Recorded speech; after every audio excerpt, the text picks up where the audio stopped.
Assalamu alaikum wa rahmatullahi wa barakatuh.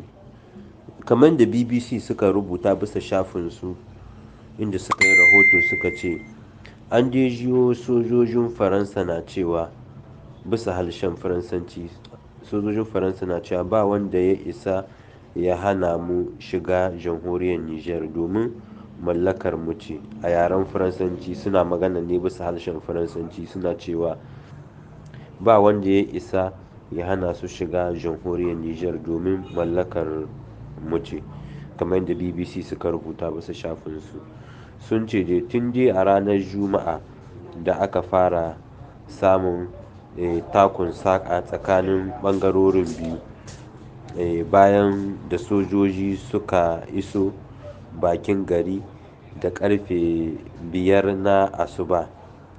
Kafin nan dai sai dai aka samu irin wannan tankiya wanda al'umma suka ja tankiya na cewa sojojin ƙasar na Faransa ba za su wucewa ba.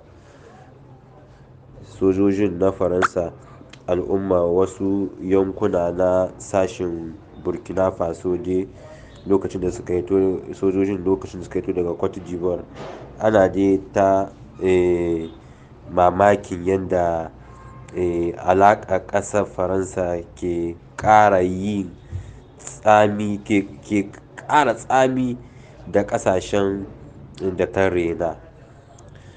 Musamman dai BBC sun yi wannan rubutu, ga rubutun nan kuma ga kamcirkin nan kamar yadda bayanin da BBC ta rubuta. Ta ce lalle an tabbata an jiyo sojojin na Faransa na cewa babu wanda ya isa ya sa su, ya hana su shiga Nijar saboda jamhuriyar Nijar mallakar su ce. Kamar yadda ta ce bisa harshen Faransanci ne suke gaya wannan magana. Ga shi nan duka dai cikakken rahoton da BBC suka rubuta bisa shafinsu na Facebook. Ga kamcir nan da komi da komi.